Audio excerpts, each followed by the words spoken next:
샬롬, 걸리버 여행기 11번째. 곡조를 연주하여 왕과 왕비를 즐겁게 할 수 있겠다는 생각을 하게 되었다. 하지만 그것은 굉장히 어려운 일처럼 보였다. 이 스피넷은 길이가 거의 18m였고 건반의 넓이는 각각 30cm였다. 내가 아무리 힘껏 팔을 벌려도 건반 5개를 건드리기가 어려웠고 그걸 누르려면 내 주먹으로 힘껏 내리쳐야 했다. 그건 너무 힘든 일이었고 또 아무 소용도 없는 일이었다.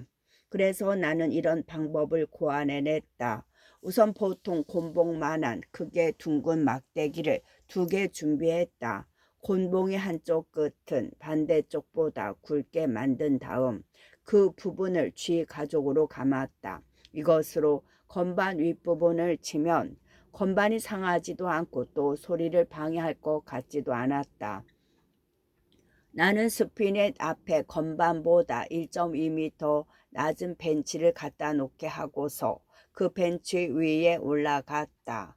거기서 좌우로 열심히 달리면서 손에 든 2막대기로 필요한 건반을 열심히 두드려댔다. 나는 이런 식으로 해서 춤곡을 연주하여 폐와 부부를 크게 즐겁게 했다. 그러나 그것은 아주 격렬한 노동이 수반되는 연주였고 게다가 16개 이상의 건반은 두드릴 수가 없었다.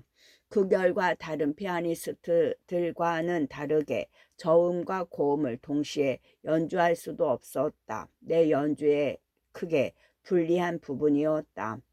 내가 앞에서 말한 것처럼 왕은 뛰어난 이해력의 소유자였다. 그는 나에게 상자 안에 든 채로 입궁하라고 분부하고 그 상자를 왕의 거처에 있는 탁자 위에 올려놓게 했다.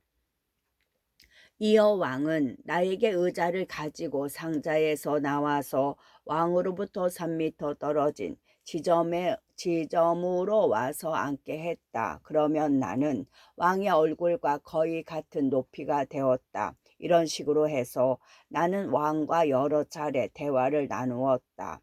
어느 날 나는 국왕폐하에게 내 심중에 있는 말을 솔직하게 말했다. 폐하는 유럽과 세상의 나머지 나라들에 대하여 경멸을 드러내시는데 그처럼 탁월한 심성을 지닌 분에게 그런 경멸은 어울리지 않는 듯합니다. 덩치가 크다고 해서 이성이 그에 따라 자연스럽게 커지는 것은 아닙니다. 오히려 우리나라에서는 키가 제일 큰 사람이 가장 분별력 없는 사람인 경우가 있습니다. 다른 동물들 중에서도 벌과 개미는 그들보다 더 덩치가 큰 동물들보다 더 근면하고 재능과 지혜 등이 더 뛰어나다는 명성을 누리고 있습니다. 폐하는 저를 하찮은 존재로 볼지 모르지만 저는 폐하께 어떤 보람 있는 일을 해드리고 싶습니다. 왕은 내 말을 주의 깊게 듣고서 전보다는 나를 좀 더 좋게 생각하기 시작했다. 그는 내가 영국 정부에 대해서 할 수 있는 한 정확하게 묘사해 주기를 바랐다. 군주들은 일반적으로 자신들의 관습을 좋아하는 법이지만 내가 전에 국왕과 나눈 대화에서 그는 다른 군주들에 대하여 그렇게 생각했다. 국왕은 모방할 만한 가치가 있는 것이 있는지 듣고 싶어 했다. 내가 얼마나 데모스테네스 나케로의 혀를 갖고 있기를 바랐는지 충분히 상상할 수 있을 것이다. 데모스테네스와 키케로는 각각 고대 그리스와 로마의 정치가들이며 둘 다 웅변으로 유명했다.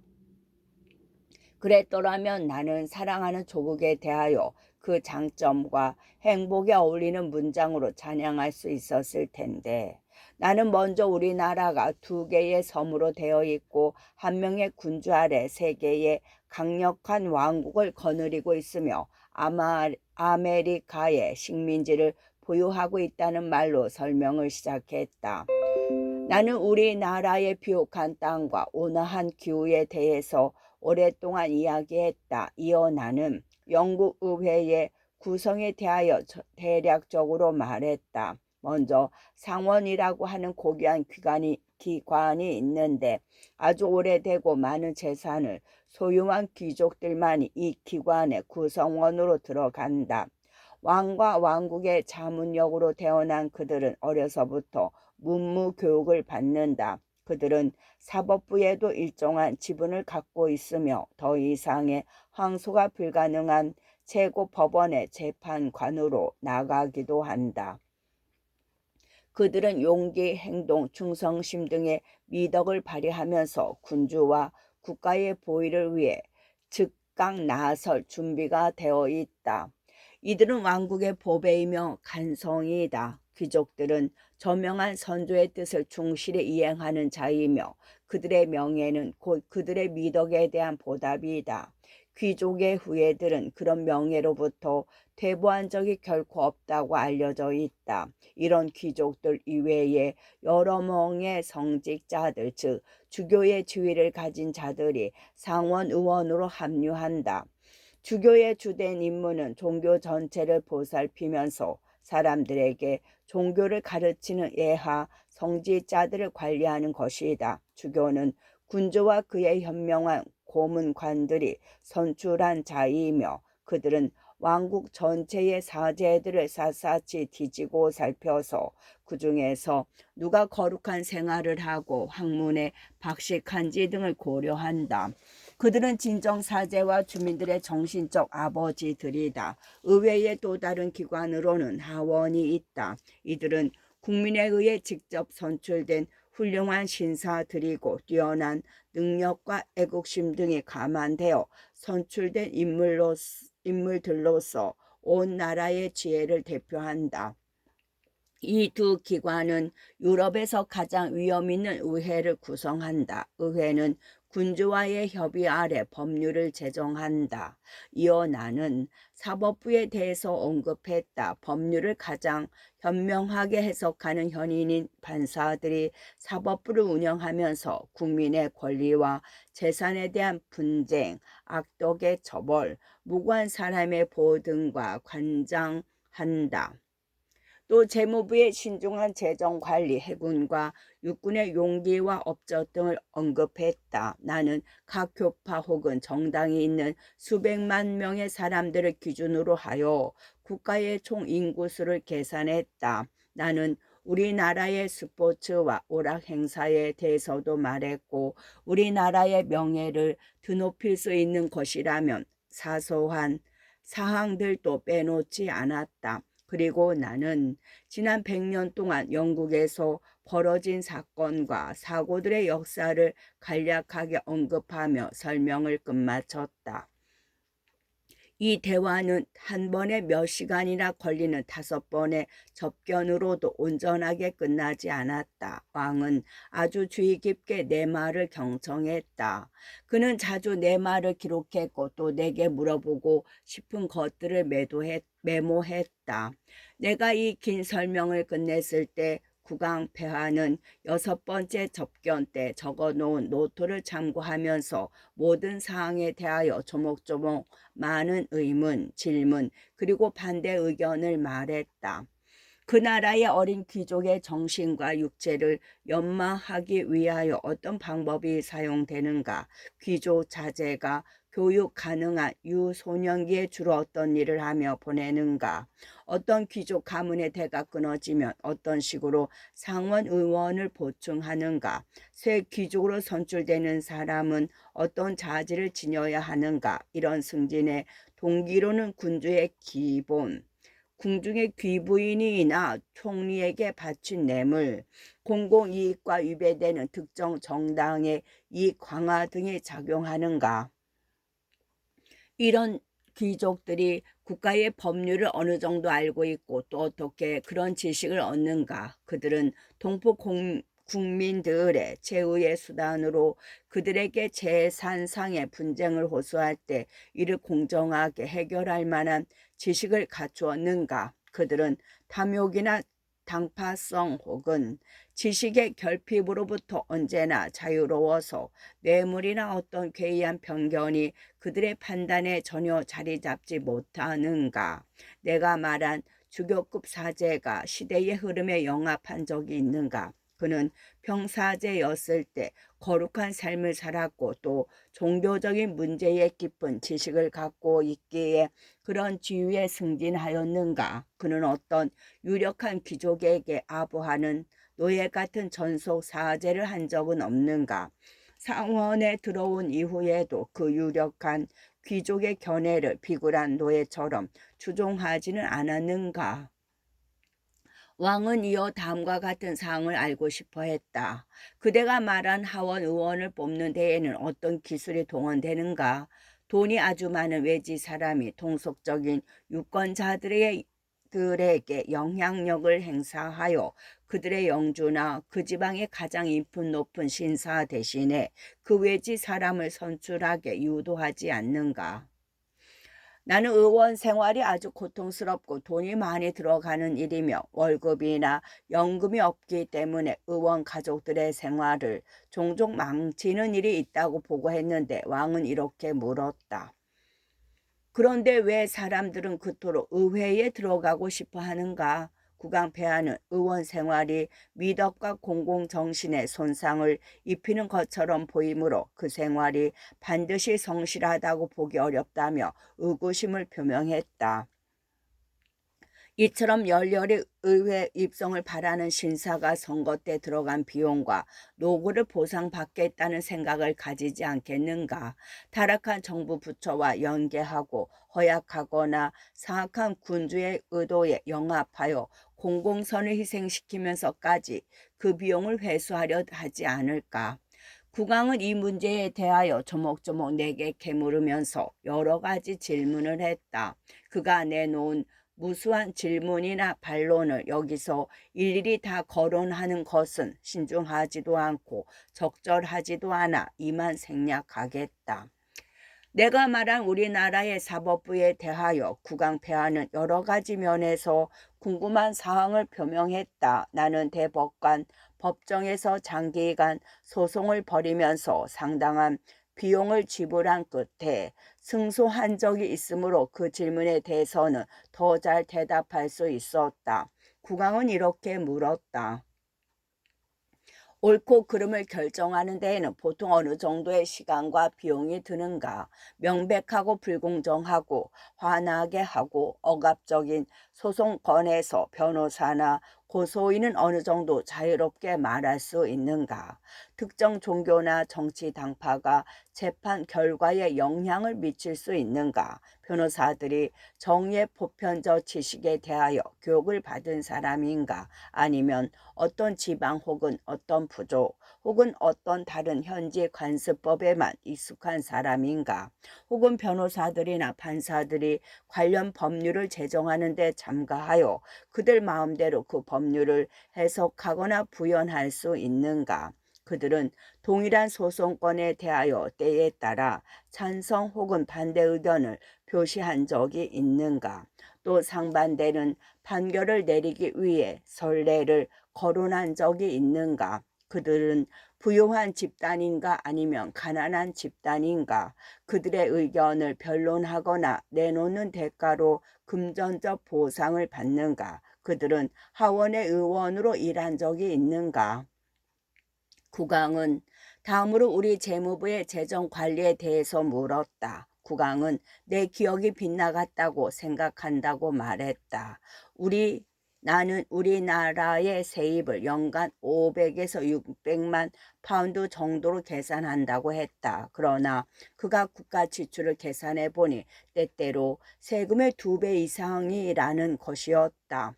이 재정 문제와 관련하여 국왕은 아주 신경 써서 자세히 노트를 해 두었다.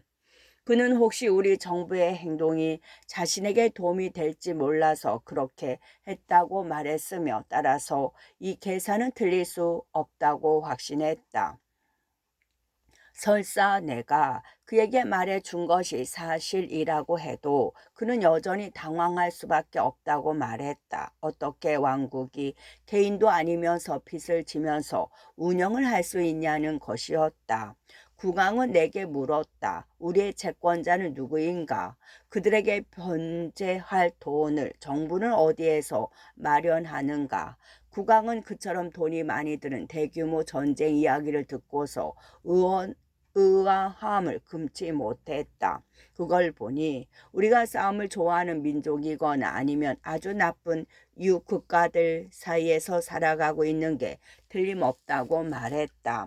또 그런 전쟁을 수행하는 우리의 장군들은 왕보다 돈이 많은 것 같다고 말했다. 무역이나 조약 체결 혹은 해군 선단으로 해안을 지키는 것 이외에 우리나라 밖으로 나가서 해야 할 일이 무엇이냐고 물었다. 무엇보다도 그는 용병 상비군 이야기를 듣고서 깜짝 놀랐다. 평화로운 시절에 자유로운 국민들 사이에 상비군이 필요하다니. 왕은 이런 말도 했다. 만약 우리가 우리의 동의 아래 의회 의원으로 뽑힌 사람들에 의해 통치된다면 우리가 누구를 두려워할 것이며 또 누구를 상대로 하여 싸울 것인가? 또 개인의 집은 그 개인, 그의 자녀, 그리고 가족이 더 잘 지키지 않겠는가? 길거리에서 몇 푼의 돈을 주고 우연히 모집한 대여섯 명의 악당에 의해 개인의 집을 보호받는 것이 과연 안전하겠는가? 악당들은 그 가족을 배신하면 100배 이상의 돈을 벌 수 있을 텐데 말이다. 국왕은 여기에 대하여 나의 의견을 듣고 싶어 했다. 그는 종교와 정치의 여러 당파 중에서 샘플을 뽑아서 국가의 총 인구수를 계산하는 나의 괴상한 산수에 웃음을 터뜨렸다. 그는 공공이익에 위배되는 견해를 갖고 있는 사람이 왜 그의 의견을 바꾸어야 하는지 또는 왜 그것을 숨기라고 강요하지 못하는지 그 이유를 알지 못했다. 만약 의견을 바꾸기를 강요한다면 그것은 정부의 독재이고 의견을 숨기게끔 단속하지 못한다면 그것은 정부의 허약함이라고 말했다. 왜냐하면 인간은 그의 벽장의 독약을 소유할 수는 있지만 그걸 건강을 증진하는 강장제로 팔아먹어서는 안 되기 때문이다. 왕은 내가 이야기한 우리나라의 귀족과 신사들이 하는 오락 중에서 도박을 지적했다. 그는 삶의 어느 시기에 이 오락이 시작되고 어느 시기에 끝나는지 알고 싶어 했다. 귀족들이 어느 정도 거기에 시간을 보내는지, 판돈이 너무 높아서 재산을 날릴 정도인지 등을 물었다. 야비하고 사악한 인간들이 월등한 도박 기술로 큰 돈을 벌지는 않는가. 그 때문에 우리의 귀족들이 그들에게 예속되어 그런 사악한 자들을 친구로 삼지 않는가. 그런 사악한 자들이 귀족들의 정신 수양을 방해하고 또 나아가 도박빚 때문에 그런 흉측한 기술을 배워 남들에게 써먹도록 하지는 않는가 등을 물었다. 지난 한 세기 동안 우리나라에서 벌어진 일들에 대하여 역사적 설명을 해 주었더니 왕은 깜짝 놀랐다. 그 사건들이라는 것이 음모, 반란, 살인, 학살, 혁명, 추방뿐이라는 것이었다. 그는 그 일들이 탐욕, 파당, 위선, 배신, 잔인, 분노, 광기, 증오, 시기, 욕정, 악의, 야심 등이 만들어낸 최악의 결과라고 진단했다. 국왕폐하는 또 다른 접견에서 내가 그동안 진언한 말들을 아주 힘들여서 충실하게 요약했다. 그는 내게 던진 질문들과 나의 답변을 상호 비교했다. 이어 나를 그의 양손 위에 올려놓고서 부드럽게 쓰다듬으면서 다금과 같은 말을 했다. 나는 그 말의 내용은 물론이고 국왕이 그 말을 해준 방식을 결코 잊지 못할 것이다. 나의 작은 친구 그릭들이 자네는 자네 조국에 대하여 아주 그럴듯한 찬양의 말을 했지. 하지만 자네는 무지, 나태, 악덕이 입법자 자격을 얻기 위한 필수 요소임을 아주 명확하게 입증했어. 법률은 그 법률을 왜곡하고 혼란을 주고 회피하려는 자들의 개인적 이익과 능력에 의하여 임의로 설명되고 해석되고 적용되었지. 나는 자네 나라의 일련의 제도들 중 당초 시작될 때에는 그런대로 용납할 만한 제도들이 있다는 사실을 발견했네. 하지만 그 제도들의 절반 정도는 이미 사라져 버렸고 나머지 절반은 부정부패에 침식되어 있으나만 한 것이 되어 버렸어. 자네가 해준 말로 미루어 볼 때 자네 나라에서는 공직을 얻기 위해 완벽한 자질은 필요 없는 것 같아. 사람들은 미덕의 힘으로 귀족 자귀를 얻는 게 아니고 사제는 종교적 경건이나 학문으로 승진하는 거 아니야. 군인들은 행동과 용기, 법관들은 성실성, 상원의원은 애국심, 고문관은 지혜로 인해 그 자리에 보임되는 것 같지 않아. 자네가 생애의 많은 부분을 여행을 하면서 시간을 보냈기에 지금껏 자네 나라의 수많은 악덕을 피해 왔으리라 생각하고 싶네. 그러나 자네가 내가 해준 이야기와 내가 어렵사리 자네로부터 뽑아낸 대답들을 종합해 볼 때 나는 이런 결론을 내릴 수밖에 없네.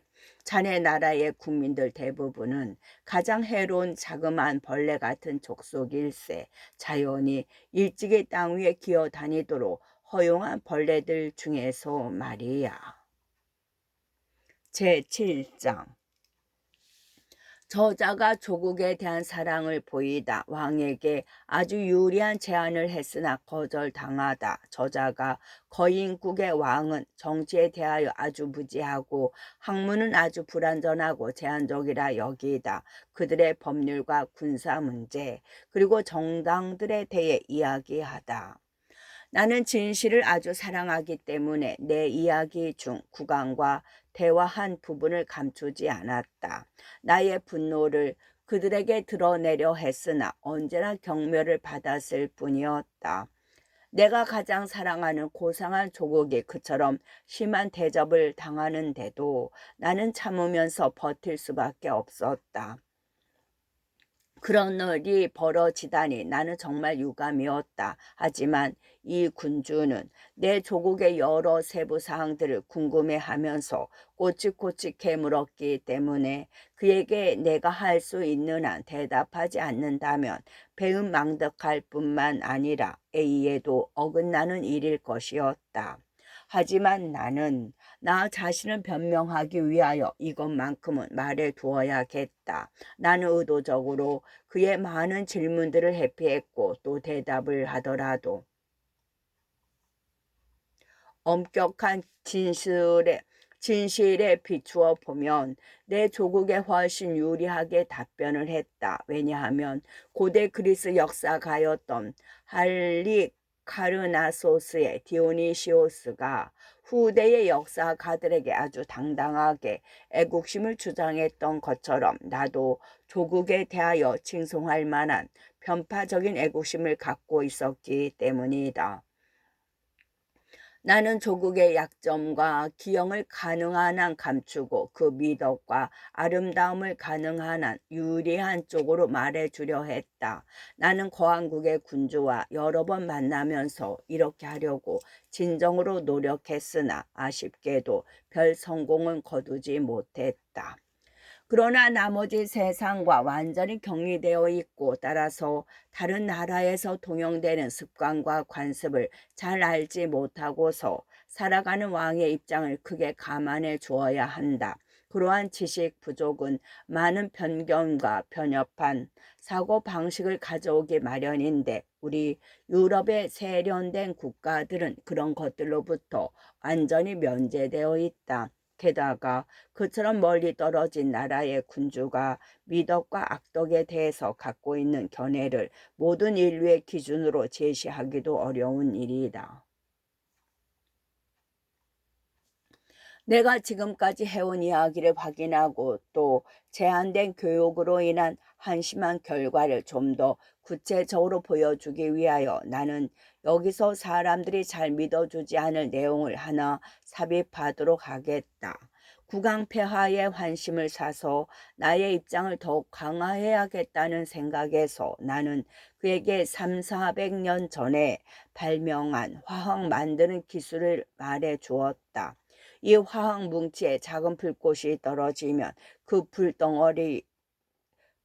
불 떨어진 뭉치가 비록 산처럼 크다 해도 한순간에 전체적으로 불이 붙는다. 모든 것이 가루가 되어 공중에 떠오르고 화약이 내는 소음과 동요는 천둥 소리보다 더 크다. 이 화약을 노쇠나 무쇠로 만든 원통 속에 그 크기에 알맞게 쟁여 넣으면 화약의 힘이 엄청난 힘과 속력으로 무쇠나 나무로 된 대포알을 날려보낼 수 있다. 그 어떤 것도 대포알의 엄청난 힘을 막아내지 못한다. 이렇게 날려보낸 최고로 큰 대포알은 부대의 병사 전원을 몰살시킬 수 있을 뿐만 아니라 가장 단단한 성벽도 가루가 되어 땅 위로 허물어지게 만든다.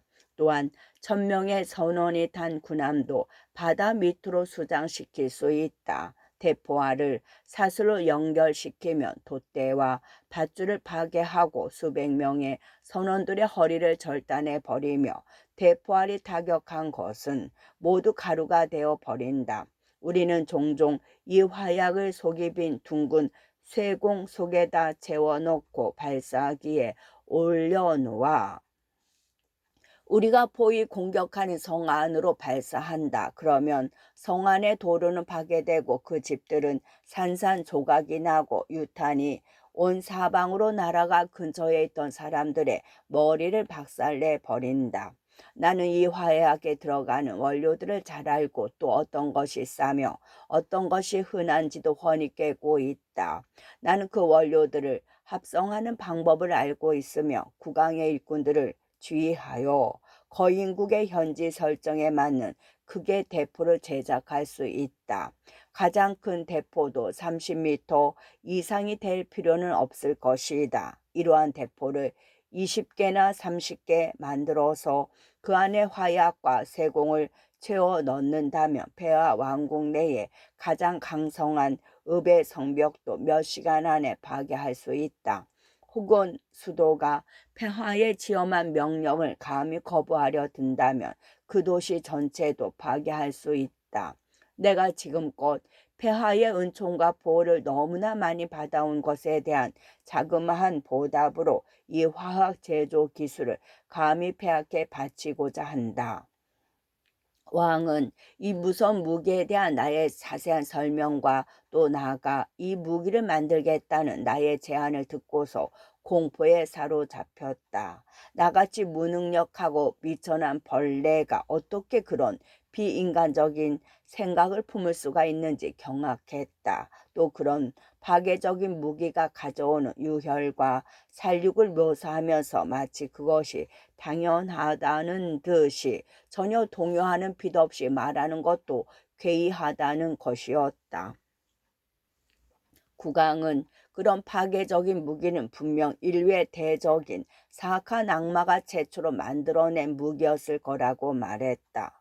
왕은 자신의 입장을 이렇게 밝혔다. 그는 예술과 자연의 분야에서 새로운 것을 발견하는 것을 무엇보다도 즐겁게 여기지만 그런 끔찍한 무기의 비밀을 아느니 차라리 그의 왕국 절반을 포기하겠다는 것이다. 또 내가 목숨을 소중하게 여긴다면 앞으로 그런 말은 다시는 하지 말라고 명령했다. 편협한 원칙과 근시안적 견해가 불러온 기이한 결과였다. 이 군주는 누구인가? 국민들의 존경, 사랑, 흠모를 한몸에 받고 뛰어난 능력, 위대한 지혜, 심오한 학문을 갖춘 사람이 아닌가? 게다가 탁월한 통치 능력을 갖추었고 모든 국민들로부터 추앙을 받는다. 그런 군주가 국민들의 목숨, 자유, 재산을 한 손에 거머쥐는 절대 군주가 될 수 있는 기회를 그냥 흘려보내다니. 유럽에서는 그 개념조차 희미한 선량하지만 불필요한 양심이라는 문제에 사로잡혀서 말이다. 나는 그 훌륭한 왕의 많은 미덕들을 비방하려는 의도는 조금도 없다. 그러나 이 양심의 가책이라는 문제 때문에 그의 성품은 영국 독자들의 견해로는 다소 시원치 않을 것으로 보이리라. 그러나 나는 이런 결점이 그들의 무지로부터 생겨났다고 본다. 그들은 지금껏 정치를 학문으로 만들어 놓지 않았다. 유럽의 총명한 지식인들이 학문으로 정리시킨 것과는 다르게 말이다. 나는 어느 날 왕과 나눈 대화를 잘 기억하고 있다. 내가 우연히 우리나라에는 통치 기술을 다룬 책이 수천 권은 된다고 말했다. 하지만 왕은 나의 의도와는 전혀 다르게 우리의 이해력을 아주 얕잡아 보았다.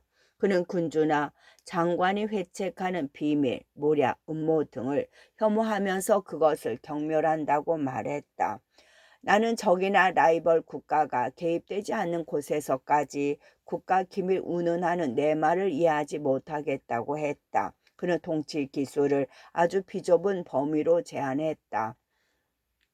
가령 상식과 이성, 정의와 관용, 민사와 형사 소송 사건들의 신속한 결정, 그 외에 전혀 고려할 만한 가치가 없는 화재 등으로 제안했다. 가령 왕은 이런 견해를 제시하기도 했다. 전에 한 알의 옥수수 이삭이나 한 포기 풀잎이 자라던 곳에 두 알의 이삭이나 두 포기 풀잎을 자라게 하는 사람은 인류 전체를 더 이롭게 하는 사람이며, 모든 정치가 존속들을 다 합쳐 놓은 것보다 더 귀중한 봉사를 국가에 한 사람이라는 것이었다. 거인국 사람들의 학문은 매우 불충분했으며 윤리와 역사, 시학 및 수학으로만 이루어져 있었다. 그런 학문에서는 그들이 매우 뛰어났다는 사실을 인정해야 할 것이다. 그러나 마지막에 든 학문, 즉 수학은 오로지 생활에 유용한 것, 즉 농업과 모든 기술, 기계 기술의 향상에만 적용된다. 그래서 우리나라 사람들 간에는 별로 높게 평가받지 못할 것이다. 관념이라든지 존재, 주상 및 초월 같은 개념은 아무리 해도 그들의 머리에 이해시킬 수 없었다. 그들 나라의 법률은 글자 수에 있어서 그 나라 알파벳의 개수인 22개를 넘어가면 안 되었다. 그러나 22개까지 사용하는 사람도 거의 없다. 그 법률은 가장 쉽고 간단한 용어로 표현되어 있으며 이 사람들은 그 조문에서 한 가지 이상의 의미를 발견할 정도로 변덕스럽지도 않다. 어떤 법률에 대하여 논평을 가하는 것은 그 자체로 중대한 범죄이다. 민사 사건의 결정이나 범죄인을 다루는 형사 재판에서 그 나라의 선례들이 아주 적었기 때문에 민사 사건이나 형사 사건에서 특별한 지식을 뽐낼 이유도 없었다. 그들은 중국인과 마찬가지로 태고적부터 인쇄술을 갖고 있었다. 그러나 그들의 도서관은 별로 크지 않다. 그 중에서 가장 크다고 하는 왕실 도서관도 장서수가 1,000권을 넘지 않는다. 그 도서관은 360m 정도 되는 회랑에 설치되어 있었는데 나는 이 도서관으로부터 마음껏 책을 빌려 볼 수 있었다. 왕비의 목수가 굴름다 글리치의 방 안에 사다리같이 생긴 7.5m 높이의 나무 기계를 만들어 주었다. 이 사다리 계단은 각각 가로 길이가 15m였다. 그것은 일종의 이동식 계단이었는데 가장 낮은 부분은 방의 벽에서 3m 정도 떨어져 있었다. 내가 읽고 싶은 책은 벽에 기대어 세워 놓았다. 나는 먼저 사다리의 맨 윗부분으로 올라가서 내 얼굴을 책에다 갖다 대고 페이지의 맨 윗부분부터 발걸음을 옮겨 놓으며 읽었다. 대개 한 행의 길이는 8보에서 10보 정도 되었다. 그러면 나는 곧 눈높이보다 약간 낮은 곳에 도착했다. 이런 식으로 계단을 내려와 맨 밑까지 오면서 페이지를 읽었다. 그런 다음 사다리의 맨 위로 올라가서 맨 위부터 다시 시작하여 아래로 내려왔다. 페이지를 넘기는 것은 내 두 손으로 쉽게 할 수 있었다. 페이지는 반지처럼 두껍고 딱딱했는데 가장 큰 판형의 경우라도 5, 6m 길이를 넘어가지 않았다.